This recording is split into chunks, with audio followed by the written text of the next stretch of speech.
Hello, good evening, and welcome to the OIIP, the Austrian Institute for International Affairs. Tonight's topic is on gendered militaries. How does gender matter in and for armed forces around the world? For those of you who are here for the first time, the OIIP is an independent research institute and a think tank. We do work on foreign and security policy, and basically everything to do with international politics, probably not everything. We focus on international security, transformations of democracy and statehood. We work on Europe and its neighborhood, political violence with a focus on extremism and radicalization, international innovation and technology policies, and a regional focus on the Western Balkans, on the MENA region, and on Turkey. One of our research focuses also gender and the military, gender and security, and the UN Women, Peace and Security Agenda. These are also topics that will inform our conversations tonight. This event is organized together with two of our valued cooperation partners. One is the University of Vienna and the Department of Political Science. So this event is also part of the IPW lecture, which is our departmental lecture series. And very warm welcome to my students from the militarism class, who I see a lot of tonight, which is great. Our second partner for this event is the Austrian Ministry of Defense. A warm welcome to Helena Matthias. I hope there will be some takeaways for the Austrian military as well tonight. And also a warm welcome to everybody who's following us on our Facebook live stream. We're happy you're following, sad you couldn't be here, and I hope the technology is gonna hold. Now let me introduce our distinguished guests, and I'm so happy you're here, traveled all the way. Helena Carreiras, right to my right. She's an associate professor of sociology, public policy, and research methodology at the University Institute of Lisbon, and also a senior researcher at the Center for Research and Studies in Sociology. She's presently the Dean of the School of Sociology and Public Policy and the President of the European Research Group on Armed Forces and Societies. She's the former Deputy Director of the Portuguese National Defense Institute, and she was a visiting professor at the University of Georgetown in Washington, D.C. Her research interests are on gender, society and the armed forces, civil-military relations, security and defense policies, and qualitative research methodologies. She has focused on gender integration into military institutions, and I think we're going to hear a lot about this work tonight. Some of her books that she edited or authored are Researching the Military, Qualitative Methods in Military Studies, Women in the Military and in Armed Conflict, and she's also the author of Gender and the Military, Women in the Armed Forces in Western Democracy. Megan Bastick chapters and articles on these issues, so do check her and both of them out on their websites to learn more about their publications. Helena is going to start us off with some insights from her previous research on the factors that explain the variation in women's military roles, on the organizational dynamics of gender integration in the military and in international missions, and probably also briefly talk about women, peace, and security. Let's see. Okay, thank you so much, Saskia. It's a great pleasure. Thank you for inviting me, giving me the opportunity to share with Megan and you and all of you some reflections on this topic, which has been the center of my academic and professional life for the past, I shouldn't say, almost 30 years. So it's really great to be here. I would start with trying to answer the question of this session, which it's not a question, but it refers to how gender matters in and for the armed forces. Why does it matter? How does it matter? One first answer is because the military, the armed forces, are what's called a gendered, or can be considered a gendered institution.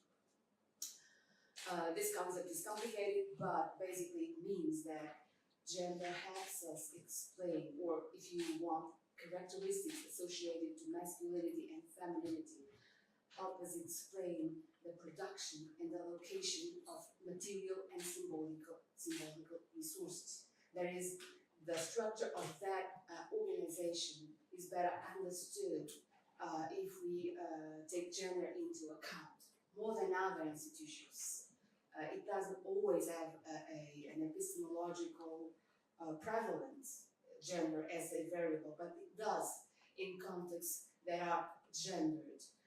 What does it mean? It means that there is a male dominance, first of all. There are structural characteristics, in this case male dominance, and also structural divisions along gender lines in terms of occupational segregation, in terms of rank distribution. And finally, the third characteristic that is also related to this idea of a gendered organization, culture and values. Masculinity has been, for a long time, one fundamental element of the construction of identity in the military. And that's why we can say there is some relevance, salience of gender in this context that helps us explain the prevailing structure of advancement and exploitation, as some would say. But this is not a monolithic frame. It has changed through time. And what I've done in my research is try to understand how this change occurred. The historical pattern of women's participation in the military is, as you know, one of exclusion, exceptionality, invisibility, and omission until the 1970s, more or less. In advanced democracies, this was what we had. Women's participation in war and in the military always occurred in exceptional circumstances when they were called to fight. And because of the exceptionality of the circumstances, because higher values were raised, usually it was the survival of society during liberation wars, revolutions, resistance that was at stake, then we could suspend the gender norms and women could enter a male domain. What happened after the conflict was that they usually returned to their traditional sphere. And this went like this for many, many, many years, decades, and centuries. This also happened with the invisibility of women. So the history and the record of warfare always left women outside. So invisibility and amnesia. It's as if we forget their contribution and would only recall it again when a new conflict arises. Well, this changed and women started to join. Numbers have steadily grown, increased. Nowadays, women are 11% of militaries in NATO, for instance, lower percentages in other parts of the world, but they gain access to the armed forces in peacetime, segregated corps were disbanded, and recent developments include the elimination of existing restrictions on combat arms. Countries like Australia or the United States or the UK have lifted the ban on women in combat or close to combat arms. So a lot of progress happened in terms of access and greater opportunities for women in this type of institutions. But of course, there is also the other side of the coin, and what we know is that still today women are underrepresented in occupational areas that are more operational, close to combat. Although numbers have been also changing in terms of some increase, they are still really a very small percentage there in combat-related occupations and specialties. They are not always accepted, and in some contexts, there are problems that derive from the fact they are minorities. They are tokens. So the usual typical effects of what organizational scholars call tokenism are felt by women in the military very often. Performance pressures due to their low numbers. They are still a minority. In a few countries they are more than 15%, but in the majority they are still less than 15%. So there's no critical mass in many of these contexts, so that change may occur. So the social isolation due to the contrast with the dominance, let's say, and the typical encapsulation.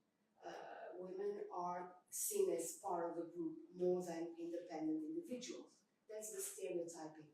What you do is related to your group belonging more than, this happens with minorities in general in organizations, but women, besides being a minority, they also have, a less valuable social status, and they are perceived as intrusive in many cases.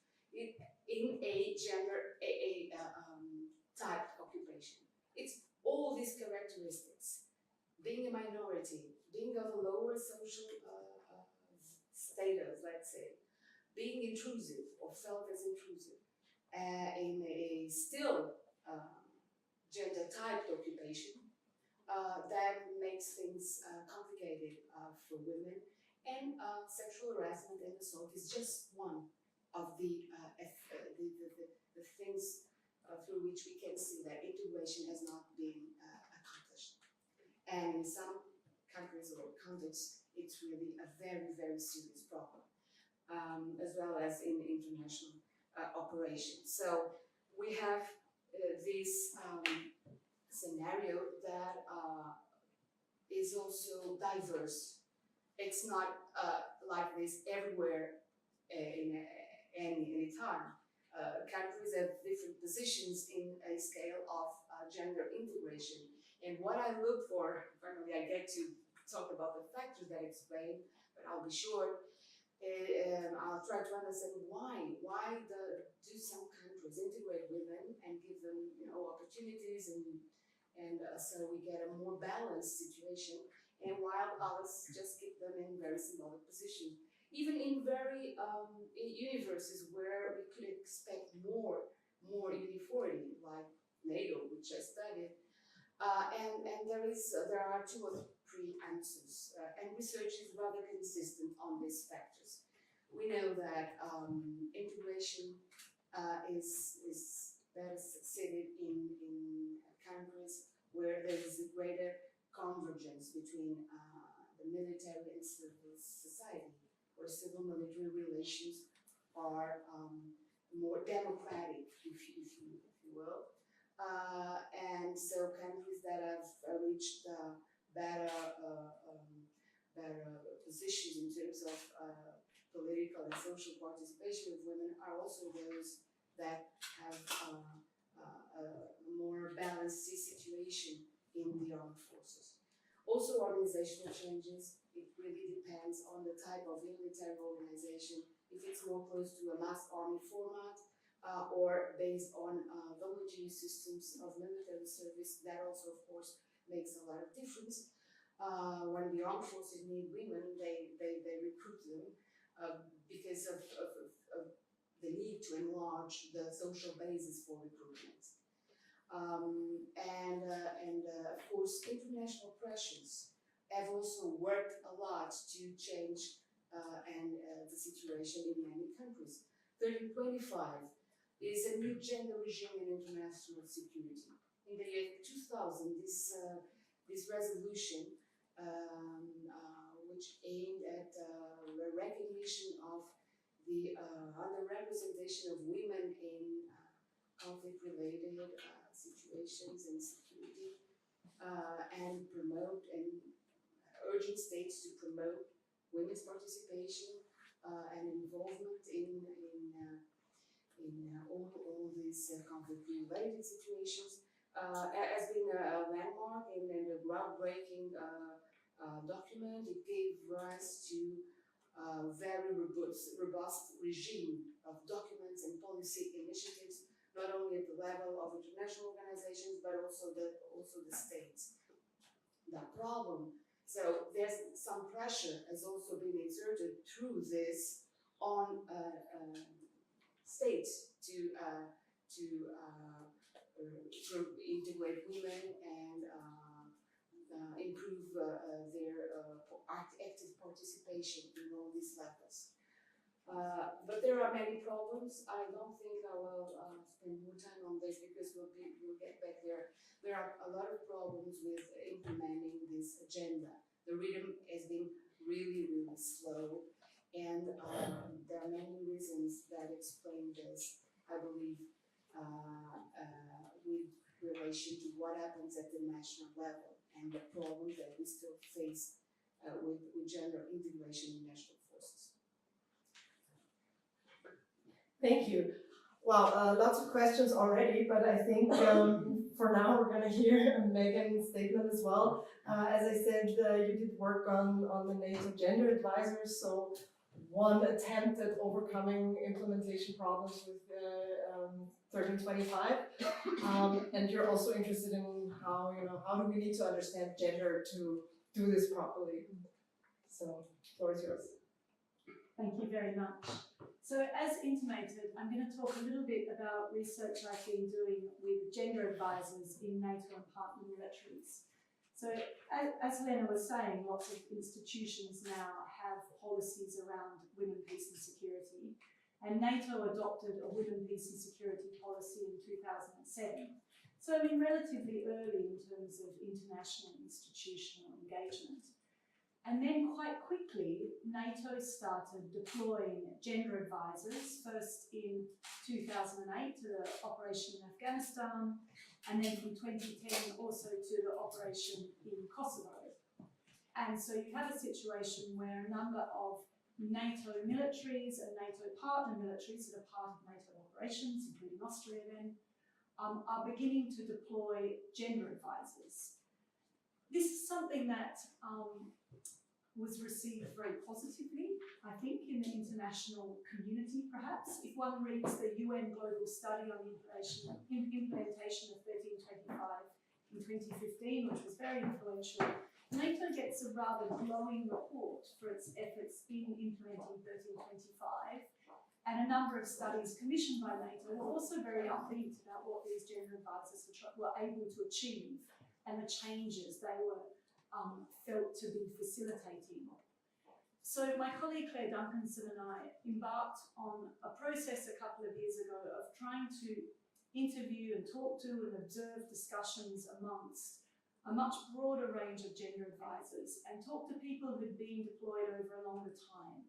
So we talked to gender advisors who'd been deployed in between 2009 and 2016, and most of whom had been in Afghanistan, but some in Kosovo, and some who usually post-deployment were working as a gender advisor in their national headquarters. Perhaps I should say that now in NATO's latest round of reporting from 2016 on gender integration, their data is that there are nearly 700 trained gender advisors in NATO and partner militaries, and at least 30 militaries have them, with more and more African militaries now training and deploying gender advisors into UN peacekeeping operations. So this role of a military gender advisor has really sort of taken off and been picked up. So what we did is sit down with gender advisors and talk to them about what they felt they'd been able to achieve and what their problems were, and try and get a sense of what they understood their role as. Now, within NATO's own policy framework, there is, frankly, an incredibly ambitious scope of tasks assigned to these gender advisors. They are, so if you're a gender advisor on an operation, you are supposed to support command, support planning, support intelligence gathering, advise on women's rights and the legal framework, advise on child rights, engage with local women's organisations, engage with local men, support the integration of women in your national armed forces and in your operation, support the integration of women in host nation security forces. It's just an incredibly ambitious job description.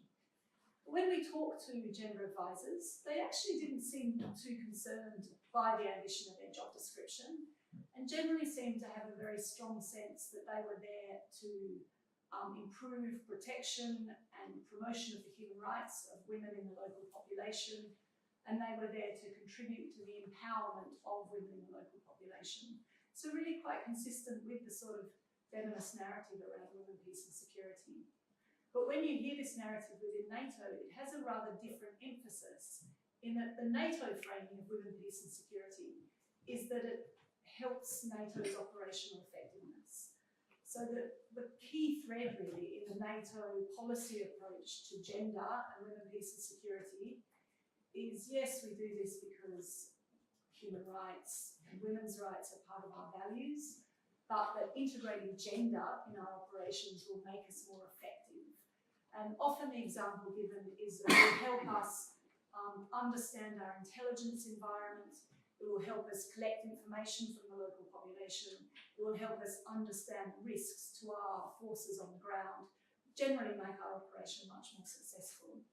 And this was very preeminent also in how NATO gender advisors, and I'm saying this loosely because some are sitting within their national NATO partner force, some in NATO operation, but they very much reiterated this understanding that engaging with women, peace and security was making you more effective in the military mission. Some were quite optimistic about what they'd been able to achieve, and we really did get a strong sense of progress between 2009 and 2016. So the people we spoke to who'd been deployed in these early waves of deployments had often said nobody understood what they were supposed to be doing, they had no guidance about what they were supposed to be doing, and they faced a lot of resistance from their command structure. But by the time you get to the NATO Resolute Support Mission, there was a much stronger description of the command understanding women, peace and security, loosely understanding the women, peace and security framework, but getting that gender was important and was being emphasised politically by headquarters, and they had to support this gender advisor. The positions being better staffed and people being able to do a bit more. What they described as their achievements were generally very piecemeal. So it was often very difficult actually for the gender advisors to say what they'd been able to achieve. And they tended to say things that revolved around having an impact on individual women or small groups of women they came into contact with. So for example, inspiring women to join local security forces, or perhaps changing the mindsets of a number of their colleagues that they've worked closely with. And often they were quite self-critical about their ability to be able to create any longer-term change. So on one hand, they faced a lot of resistance from the structures they were working in, very much a perception that the gender advisor was banging on about women's issues, banging on about feminism in a way that they felt their colleagues didn't want to hear. So whilst they didn't understand that as their mission, there was a deep misunderstanding about what gender in a military context meant, and their colleagues saying, oh, you're just here to bang on about women, and a lot of resistance around that. But secondly, often a lack of resources and a lack of capacity to really put in place sustained change. So I think many of the gender advisors really talked about a frustration of them not really being the right person to do this work. So saying our colleagues who work in development are much better placed to do long-term empowerment projects. We're just here for 6 months, we come in and out, there's no handover, there's very little we can really achieve. And that question about short rotations and a sense of not being prepared, I think raises some really interesting questions around what gender advisors are for, and more broadly what gender expertise is. So many of the gender advisors talked about not being properly briefed, not really understanding what masculinities and femininities in their mission area. This is particularly an issue with those deployed into mission. not feeling that they understood enough about the local context to really be able to make informed and strategic changes, and being very conscious that they weren't there for a short-term sort of assignment. And when we talked to them about their approaches and what they didn't do any of the sorts of things that are familiar from development programming. So nobody seemed to do any sort of structured gender and conflict assessment. Nobody seemed to have any access to baseline data. People talked about the difficulty of finding information and a sense that there were international reports that could have been useful, but they were very hard to access, so they didn't know where to look. And they often had very small pockets of information that they were drawing on to understand what their role might be. And while some were quite confident nonetheless that they could learn gender on the job and had sort of picked it up and taught themselves, a number were much more reflective about the lack of this capability within their military structures and their inability to really make any sustained change. And indeed the risk that gender work was very highly politicised, and that their command structure often wanted quick wins, things they could talk about at international meetings, meetings with the minister or the first lady, building of facilities for female personnel, things that would show a positive legacy for that commander, but the actual gender advisors felt weren't going to lead to any sustained progress. So this risks sounding a bit pessimistic, but I feel like this is an area of work where one can easily say, oh, this is all a waste of time, militaries will never be agents that can promote women's empowerment or do a good job in protecting people from gender-based violence, for example. But at the same time, I feel like we talk to a group of men and women who are really passionate and committed to their work, who had learned a lot and were able to make changes in their day-to-day work. And in some cases really felt that they were changing the environments around them, seeing real progress in terms of the changes in the institutional structure. So to my mind, we haven't really managed to answer any of the research questions in a sort of comprehensive sense. But we come back to this question of, is gender something that's fundamentally quite simple? You need somebody who's committed to taking a gender perspective, to seeing the different needs of men and women. And if you have that being somebody's job, they can go out and make a difference. Or is gender capability something that actually you need perhaps much more formal qualifications and experience of the type that's more familiar in development environments, doing the sort of courses on gender that some of you are doing, to really understand how to avoid unintended consequences of ill-designed gender interventions. And secondly, this big question is, I think these new initiatives raise of, what are our militaries for? To what extent do the culture, institutional culture and training and education that Western armed forces receive, does that equip them to be forces that can be sensitive to local women and men on the ground? To what extent can we be optimistic about changes in institutional culture in terms of sensitivity to things like gender-based violence? Thank you both. Before I open the floor to all of your questions, I have a couple of my own. Feel free to speak to any that you feel comfortable talking about. I would be interested to hear more about the role of advocacy here. You said, Helena, that international advocacy made a difference or is a factor in how women participate in the military. How can we measure that against, let's say, just military workforce requirements? Because the narrative is always, the feminist movement, women's movement were instrumental in bringing women into all sorts of institutions and also the military. But is that really the case? And did not militaries start to integrate women more seriously just when they needed them? And another question is, if advocacy is important, how do we do it right? You spoke to this a little bit, saying NATO has a very instrumentalist, utilitarian approach to the issue.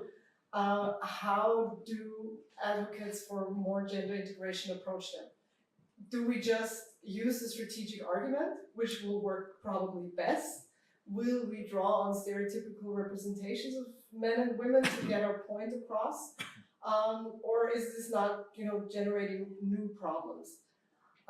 So yeah, these were a few things on my mind. Also, if you can, please elaborate a little more on this national global policy gap, which to me it seems is at the heart of many of these implementation problems. Thank you. Very interesting question, deserving clarification, I suppose.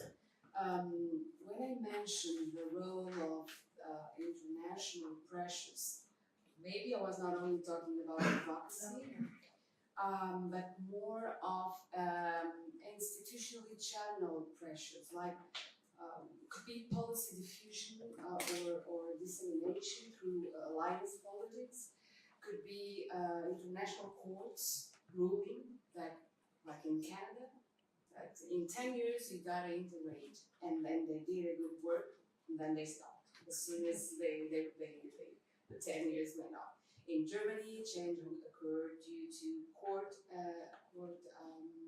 initiatives that obliged them to integrate. So, but this was more, it was European level. So there are pressures that come from a variety of sources, institutional or civil society was fundamental for also to the approval of 1325 resolution. So in this globalized world, all those influences have been felt. I did not focus very much on those, but recent works like by Helena and others have been focusing on the role that these other pressures had in not in initially recruiting women, because you were absolutely right at the start, and the more direct factor that explains recruitment of women is military need.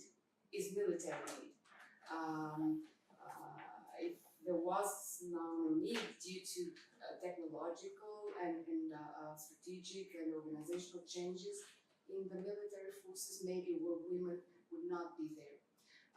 The democratization and the pressure for equality are an enabling condition. In many cases, they've also been there to explain, especially then, the level of integration. But mainly the military need has been the mother of all this. But it's a combination, right, of conditions, and in different moments, in different contexts, you have different factors operating to explain the pattern of integration you have in a certain context. But this you also wanted, the gap between the national. Maybe it's not a gap. It's the fact that we cannot understand fully what happens at the international level, and all the reports to evaluate 1325, be them at the level of the UN, the great 2015 study, be them NATO or the EU, all of them reflect on the policy measures taken at the international level, like the gender advisors or etc. But the real problems are at home. If you get your contingents from countries where women are an absolute minority, a numerical and symbolic minority, where discrimination persists, where there are no policies, or no policies have been designed to integrate women. You get forces that will, of course, reproduce that type of behavior and culture at the level of international missions. Take policies, for instance. One thing I learned from my study, and others did the same, is that policies really can have the opposite effects of what they have been designed for. You design a gender training policy. That's very important in this framework, right? But in many cases, what we realize realize when we go to clinical research is that people tell us that these are totally unpopular and rejected by those who should take those courses. So what's the problem? It's not the existence of policies, it's the way we implement them. We have to be context sensitive regarding the implementation of policies. You cannot just import wildly gender training from any other organization and put it into the military, where people are ready to consider that absolutely marginal to what their interests are, consuming their precious time, and so rejecting that measure. So policies are really important, but we need to look at the way they are implemented in terms of its external characteristics. Which institutions are promoting them? At what level? Are these coherent with other policies from similar gender regimes or conflictive? Are these rigid or flexible? Are they stable or volatile and changing all the time? Who coordinates? How's the control and the implementation? So we gotta think about that before we decide policies are the most important thing. So sometimes the policies might not work just because we did not design them well. And that starts at the national level. So what I believe is that we really need comparative study, international comparative study, to understand how at the local, at the national level, at the level of national forces, all these processes are happening.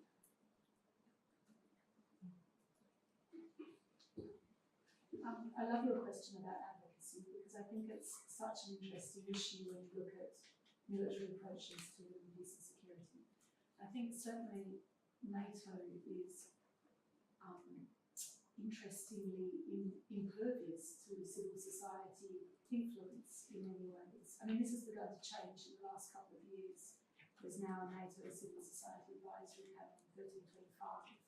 But when you think back to 2007, when NATO adopted its WPS policy, there was no, as far as I'm aware, no real civil society engagement or even awareness of that. I think it was very much brought into NATO on one hand by nations, including Austria, that were progressive on peace and security and encouraged NATO to adopt a policy, and on the other brought into NATO through the almost exclusively women who were part of the NATO Committee on Women.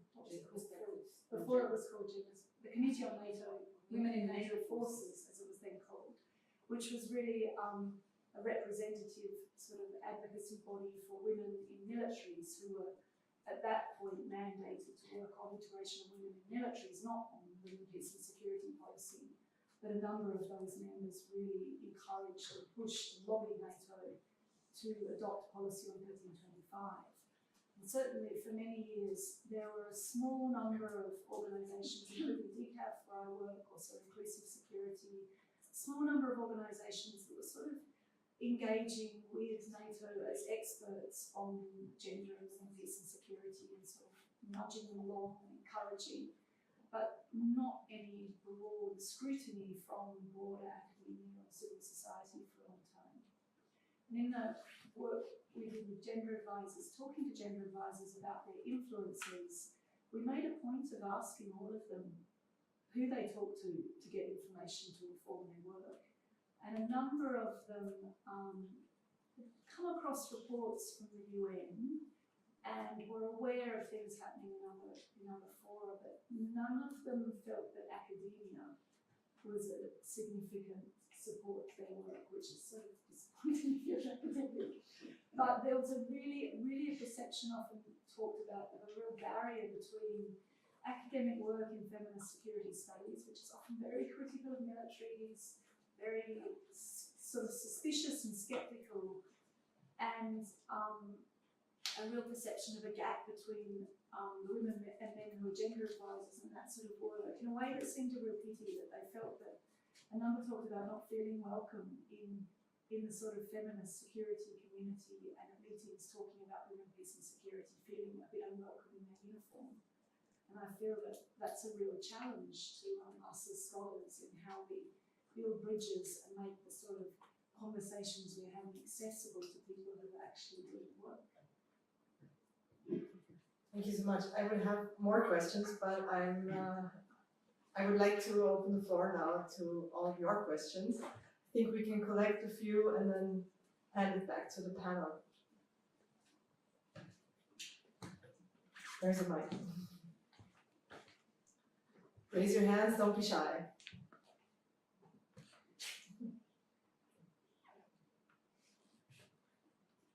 The first question is always difficult. Go to Yeah. the second one. Can we have the second question now?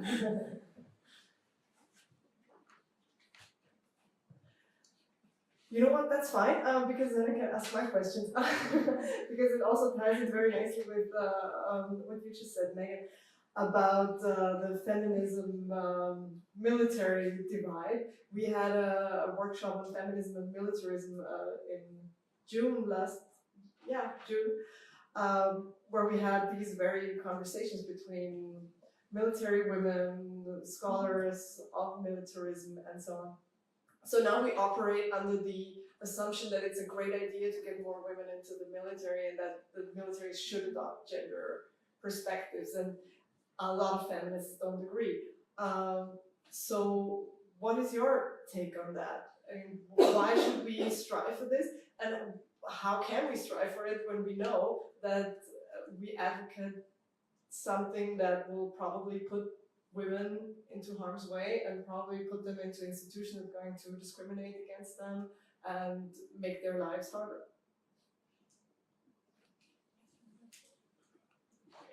Yes, sir. Well, I think you yourself have very good answers for these questions, Saskia, but my take on this is that militaries exist. They are the institutions that have the monopoly of legitimated violence, state violence. Maybe better than having non-organized and non-legitimate, state violence, disorganized violence all over. They do exist. We should think that their subordination to democratic rule is the fundamental process that we should ensure in our societies, because those who have the other weapons should not have the power, and that's what democracies try to do. This is the fundamental thing, is to control these institutions. They should be close to society to the extent that they are serving society. Societies are paying for these institutions. And so there are no reasons that part of the citizens would be excluded from the possibility of either joining or rejecting the participation. So this is my opinion. Besides, there are many opportunities, professional opportunities there for everybody, so why would you exclude women? Their presence can, at least to the critics,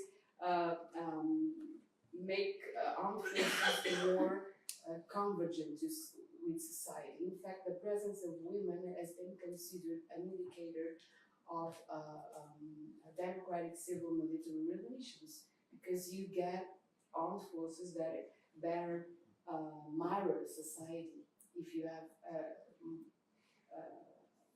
a diversity of people in there. So that's why I think it's obvious, even if you would not believe that militarism is good, and I think we could share that idea that it's not a good idea to try to solve with military instruments and institutions what we should try to solve by political and diplomatic or other means. Even then, these institutions exist and are instruments for the external relations of and so there's no reason why women should not be there. The question of feminism is interesting. I in my study realized that women react differently, and men as well, to the hardships of this complicated integration in a gendered organization. And there's a small group of women inside the ranks that also could be considered feminist. There's a pattern of response to integration problems that can be considered a militant or using these women who use voice to react on but it's the minority. The majority would tend to have a more conservative response, try to reduce other members of the organization concerns, try to keep a low profile, keep a gender neutral position. Whereas you could also find two other patterns or extremes. One I call the simulation. Those women who try to adopt the military way. They kind of adopt masculine traits and have what is a problematic loyalty, because nobody there wants to watch the gender difference disappear. Women are supposed to be women and men are supposed to be men. Otherwise, the whole symbolic universe of the military will have to change, and it's been changing anyway. But still, assimilation, masculinization, and the opposite. Those women who react by underlining their femininity, and this is a very dangerous and risky strategy. Because then the probability that you won't be seen as a professional, a good soldier, is higher. But so to say that feminism inside the ranks also exists, and but it's really very small proportion that would have that kind of reaction, I believe. So it's difficult to build alliances inside the ranks with outside advocacy groups or feminists that could maybe help change some of the situations that we talk about.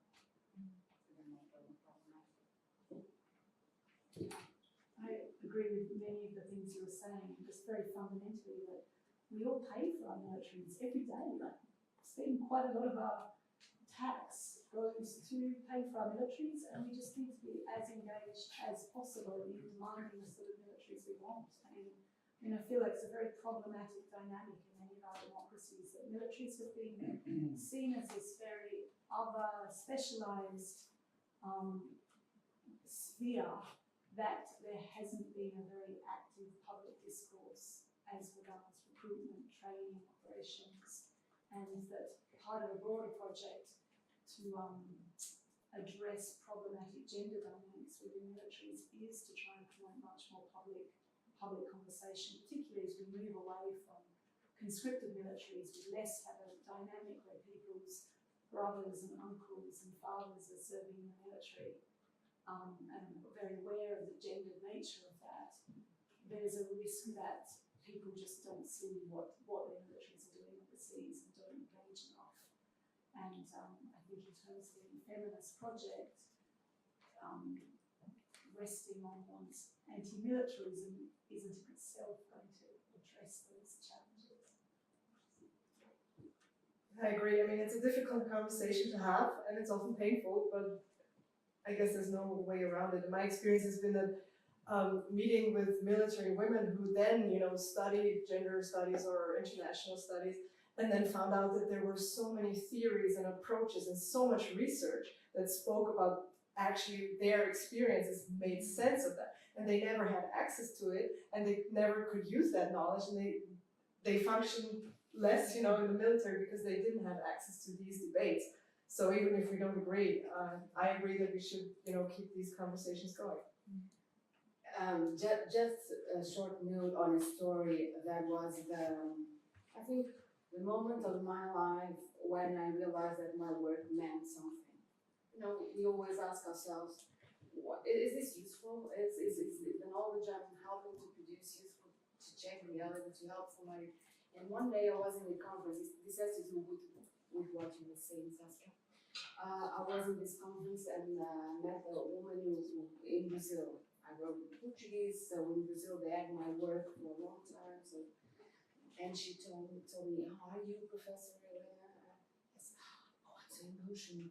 So why? I was kind of feeling, and she said, you know, your work, she was a black woman in the military, but she was there because she was writing her master's dissertation on gender integration. And she told me, your work has been really useful for me, for my work, on one hand, and on the other hand, your work showed me, made me realize that I was not the problem.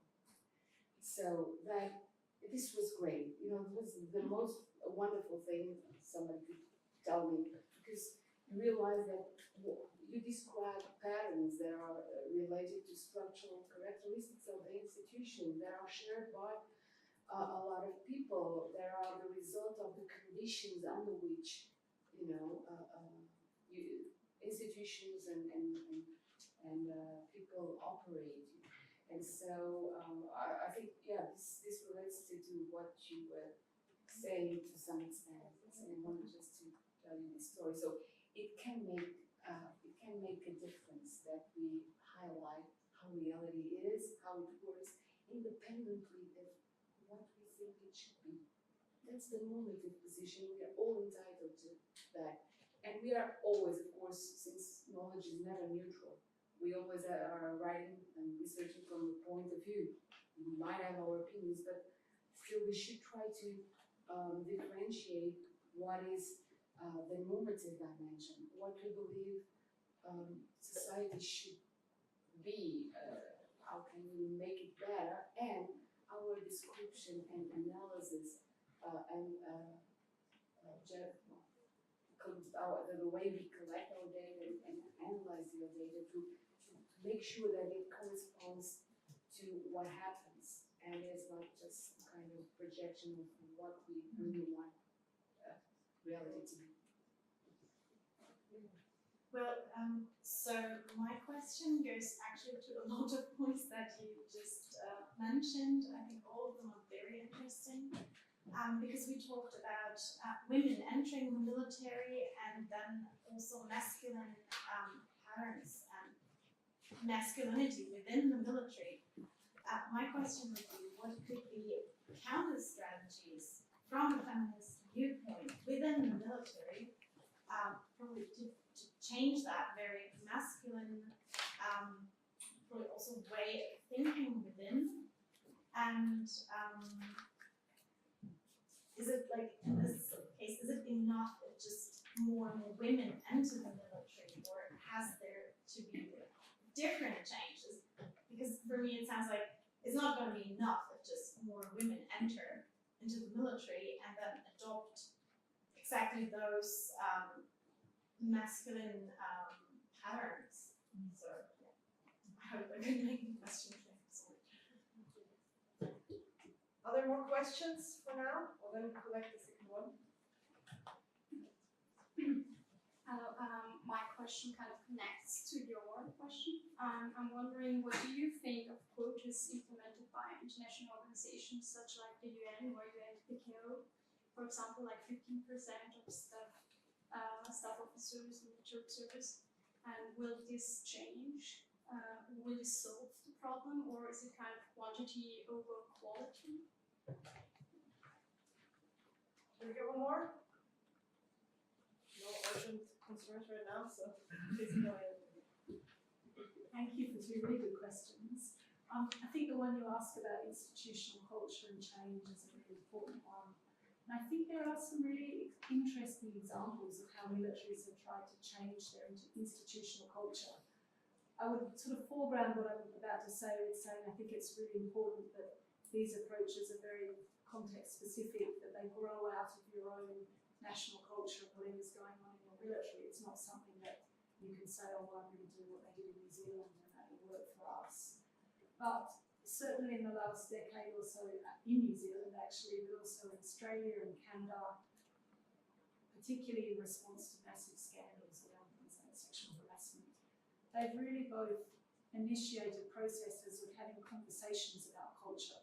So not necessarily conversations only about female personnel, but conversations about respect and diversity and inclusion, military values, and tried to create spaces for people to reflect on what that means to them as a way of collecting information about what problems are and thinking about strategies that I think often work best if they're grounded in the military's perceptions of its own values and ethos, whilst at the same time, and there's a tension with that, because at the same time we're trying to shift institutional culture, but in a way that people understand as something that will make institutions stronger.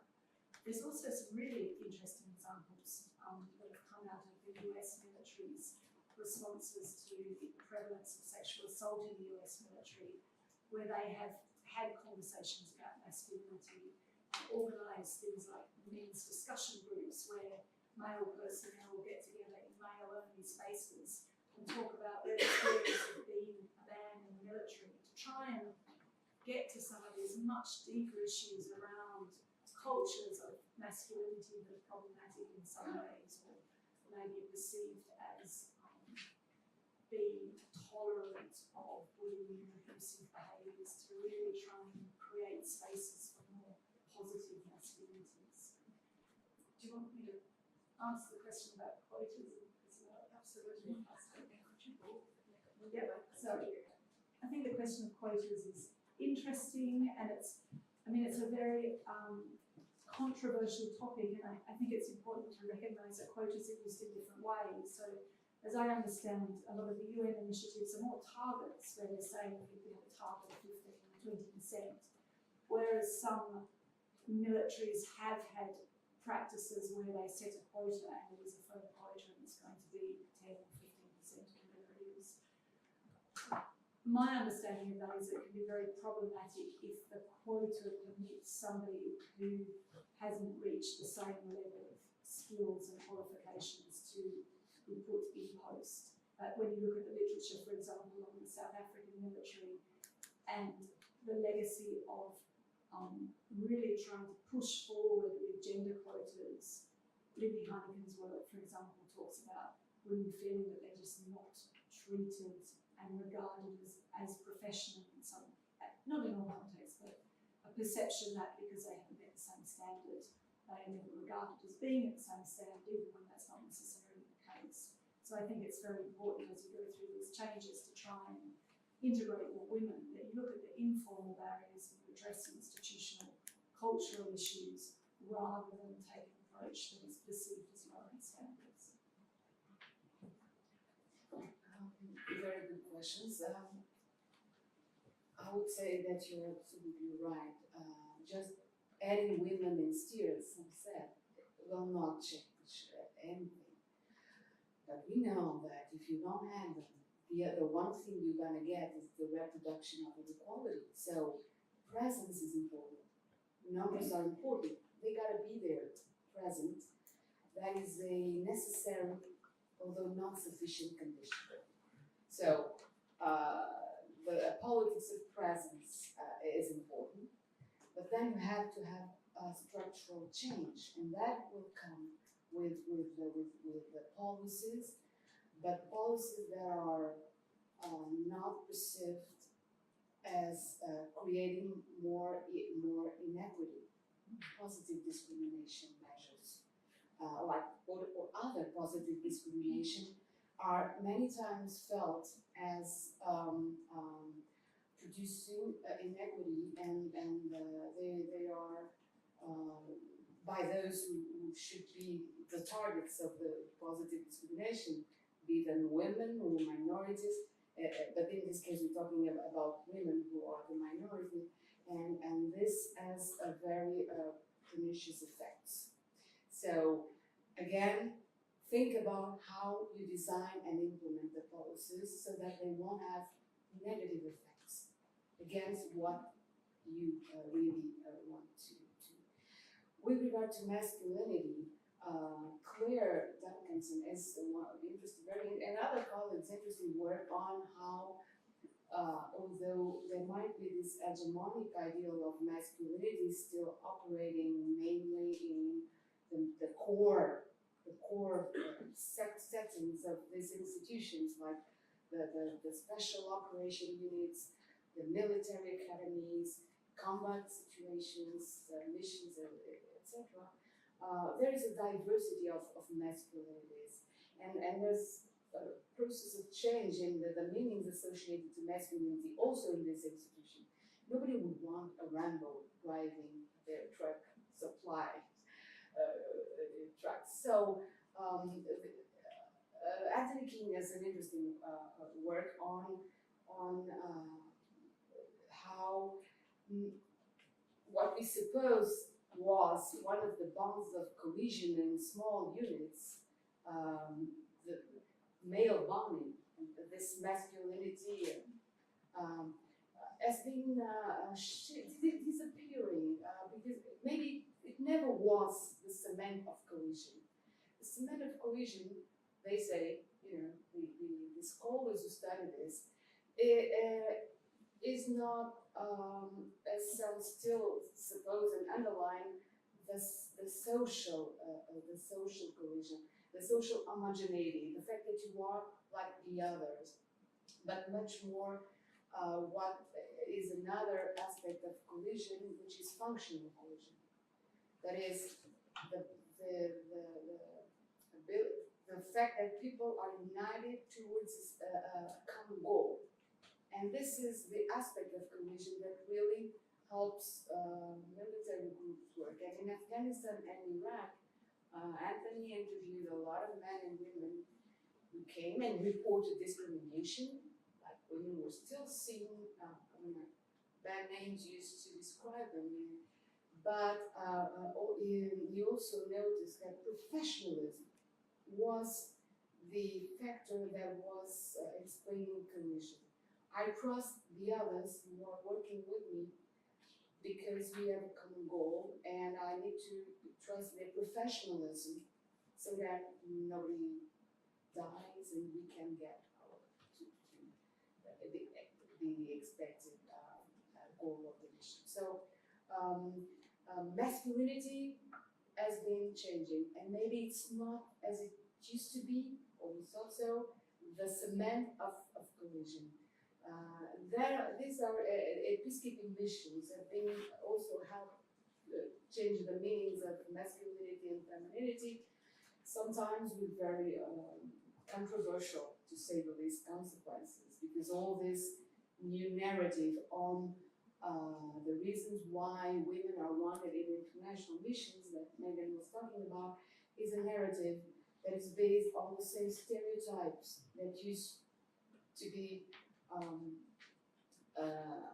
the reason why we didn't want women in the militaries in the past. So the same stereotypical discourse on women's ability to mediate, communicate, care, etc., that are now used to explain their new roles in peacekeeping missions are the same arguments that in the past we used to exclude them.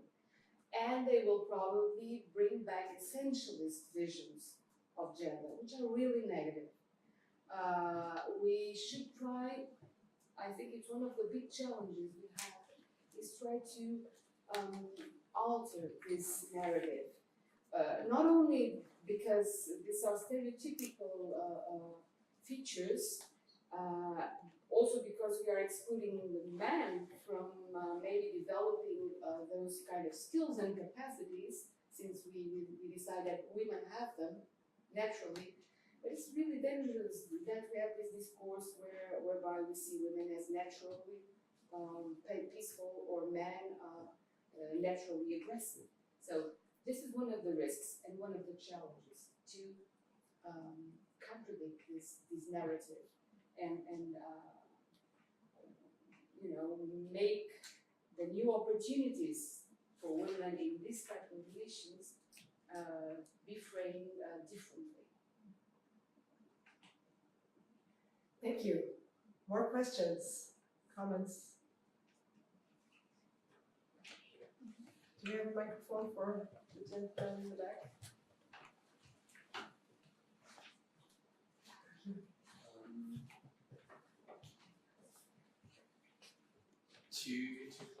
The one about the quota, the thing before you mentioned conscription, I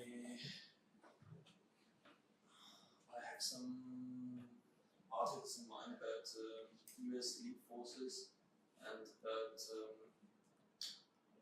how units with women in elite forces have different results in quality, blah blah blah. I did not want to go into this too much. But obviously there is a state, Israel, where there's a clear quota, which is half of the country, because there's a conscription value. Did any of you maybe do some research about the Israeli self-defense forces, or do you know any studies about the value? Do we have more questions right now? If it's okay, I would like to go back to the introductory part where you talked about the gender advisors in missions in particular. What I wanted to ask is related with a bit more in general about job descriptions for work that has to do with gender in structures such as military. Would you say that there is something in the very creation of these job descriptions that creates a sort of a handicap for those who work to, for example, to have more achievements or to have more success in what they're trying to implement or change? And for that matter, do you think that those kind of job descriptions risk of being a bit more normative when it comes to, you know, female integration in certain structures, military or whatever, and much less context specific? Could that be a problem for those jobs and for the achievements that they have? Thank you. Who wants to start? Israel. Well, Israel is always presented as a special case, and it is a special case. What happened in Israel is, of course, they have conscription, but they are a country at war. I would fit Israel under the exceptionality situation where women always had a different role because they are called to serve the nation, right, the state, because there's a threat. In this type of situation, then it was possible in the past to overcome gender divisions.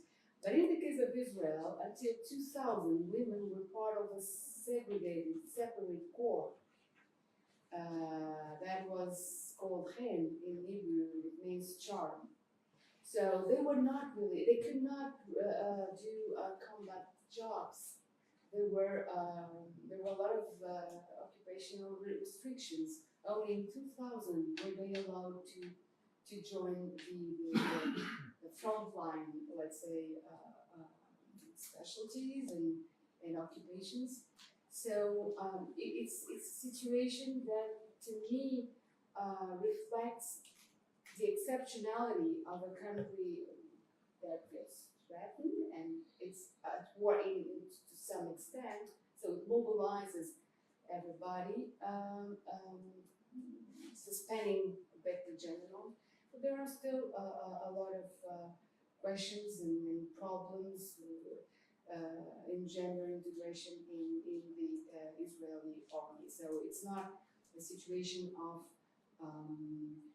plain integration or equality. They still, men and women, serve under different conditions.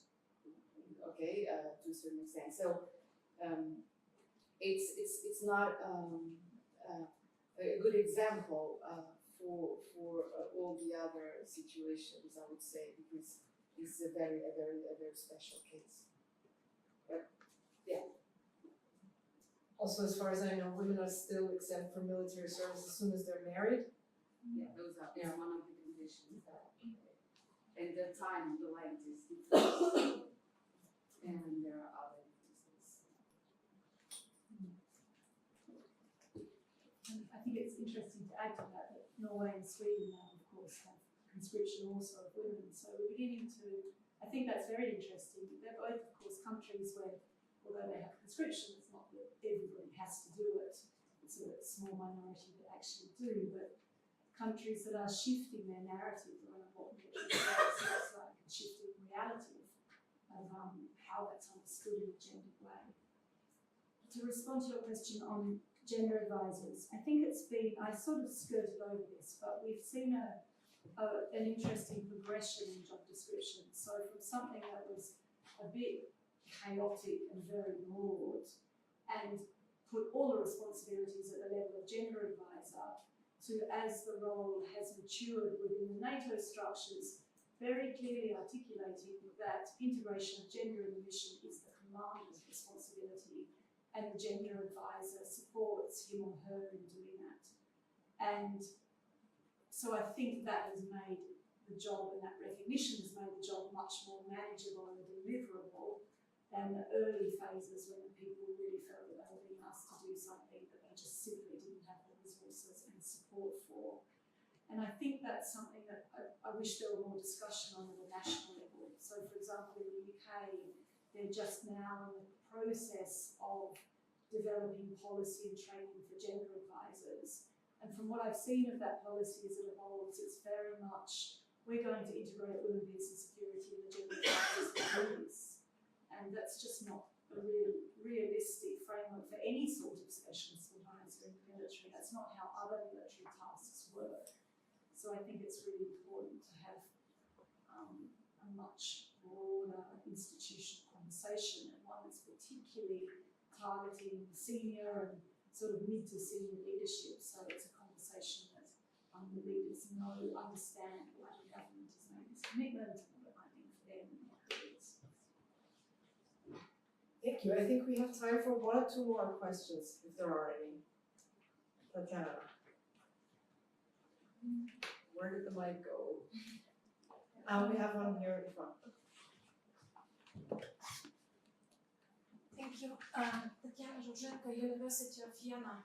My focus of my research has been Ukraine, and I was involved in gender studies for many years. And now it's very interesting for me to observe a similar kind of debates taking part in my country. And that's why I came to this discussion, because I wanted to see how what is discussed in Ukraine somehow fits into broader context. And I think it's very interesting, and I see kind of many parallels in Ukraine in 2014.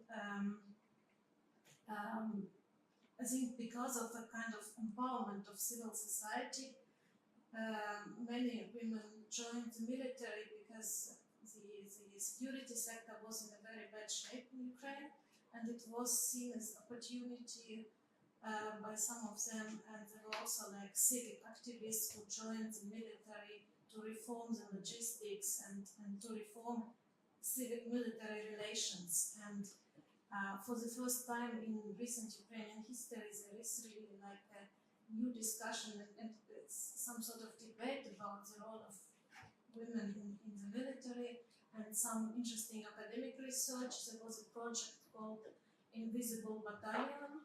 I don't know if you heard about it.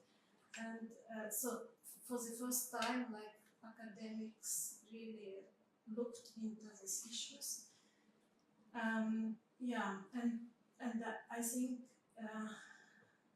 this is, and of course we also have in Ukraine this kind of discussion among feminists who are pacifists and against this kind of militarization also of the feminist discourse, and those who would say women are already in the military, so it's our job to make the issues more visible and help them. If they are already there, they should have the same chances to make a career and to develop themselves.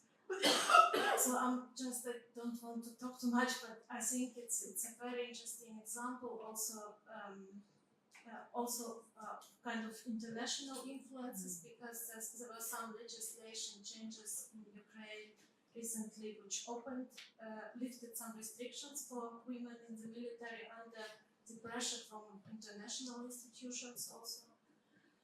And I just wanted to, kind of bring in this example and maybe ask you if you can say something about countries like post-conflict countries or countries currently in conflict, but could find some parallels.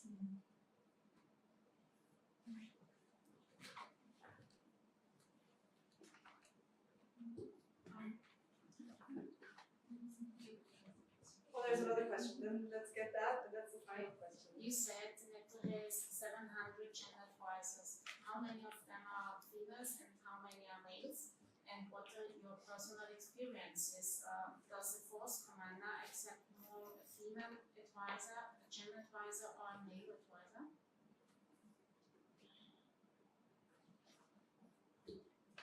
Thank you for talking about Ukraine. I agree there's some really interesting dynamics there and interesting things happening.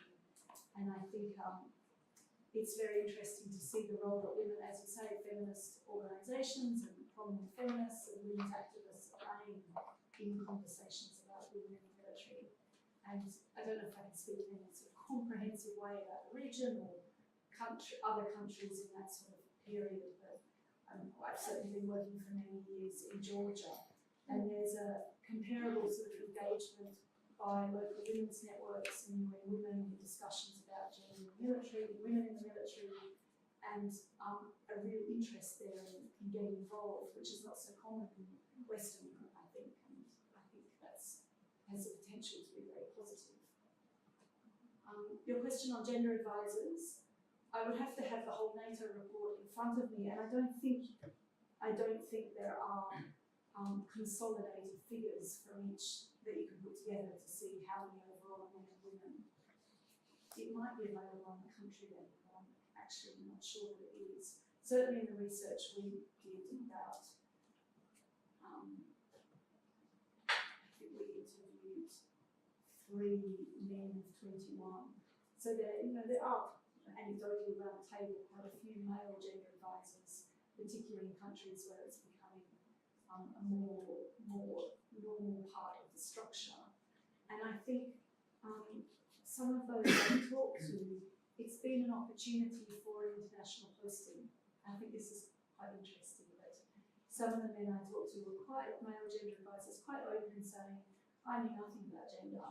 I wasn't necessarily interested in that, but I wanted to get an international posting. And so this was an opportunity.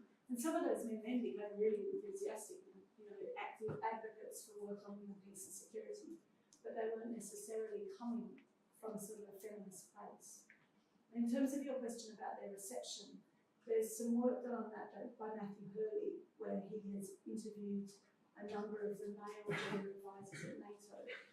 And they certainly argue that they are more able to get an audience and be listened to as men because they're seen as less threatening, and that they can bond with male commanders in talking about women, peace and security. That lets them have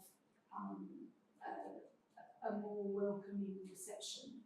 But in the work that we did, when we talked to the female gender advisors about this dynamic around men and women, they really didn't buy that. They generally said, well, they may think that, but actually if you're professional and your arguments are strong and you are convincing and you know what you're talking about, it doesn't matter if you're male or female.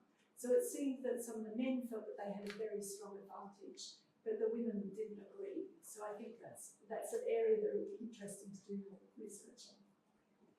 Thank you so much. One final question. Austrian military has a below 3% women's ratio. What, from your experience, without knowing the specific context now, having studied that, what would be the 3 most important recommendations or advice you would give to a military with such a low percentage of women and how they can improve that situation? Okay.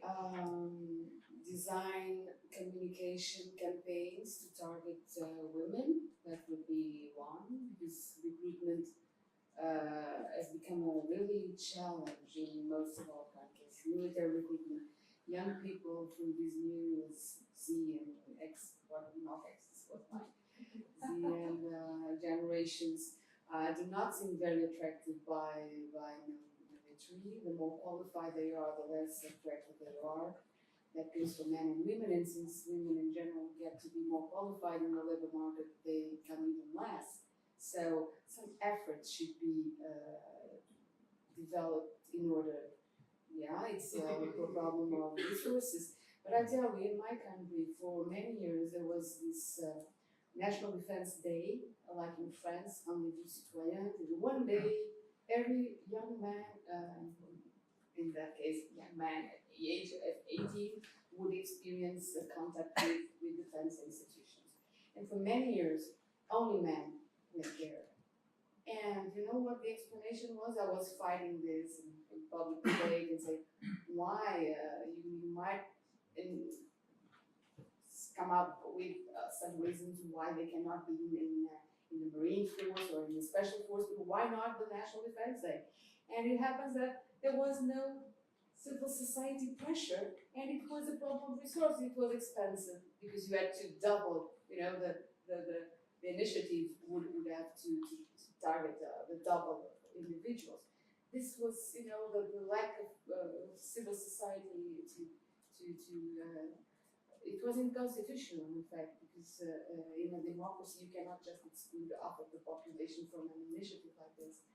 And so resources, of course, this is a joke, but they had to find the resources because some principles are more important than lack of resources. And in this case, it was. So campaigns are part of it, but of course I understand that it might not be easy.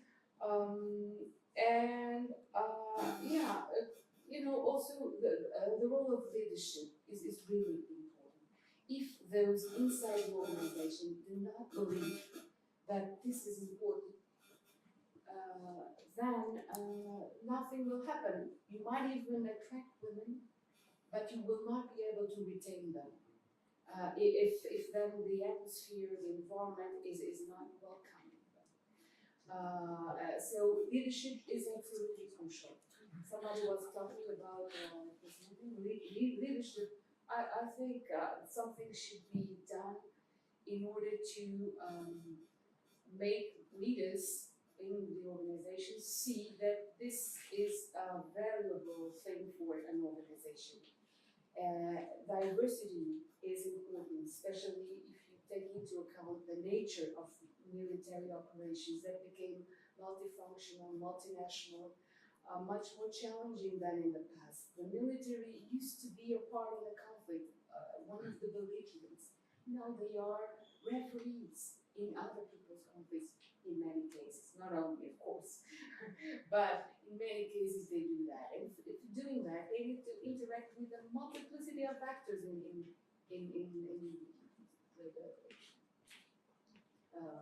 local field. So they need skills and competences that a more diverse force will bring. So leaders will need to understand that allowing discrimination, not working on integrating a diverse force, it could be gender or language or ethnicity, it doesn't matter, is one condition for them to do their job. And not doing that will really be a problem in terms of operational efficiency or performance, whatever you want to call it.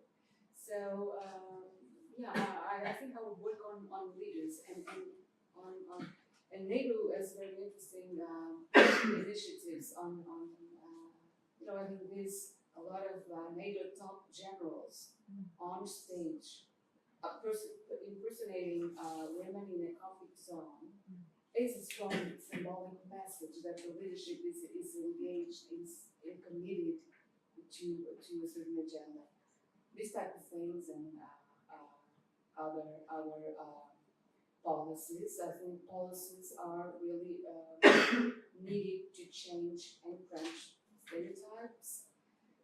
It's not easy, it's very complicated to do that, but it's as with the presence. If they are not there, the only thing you get is the reproduction of the inequality and existing patterns.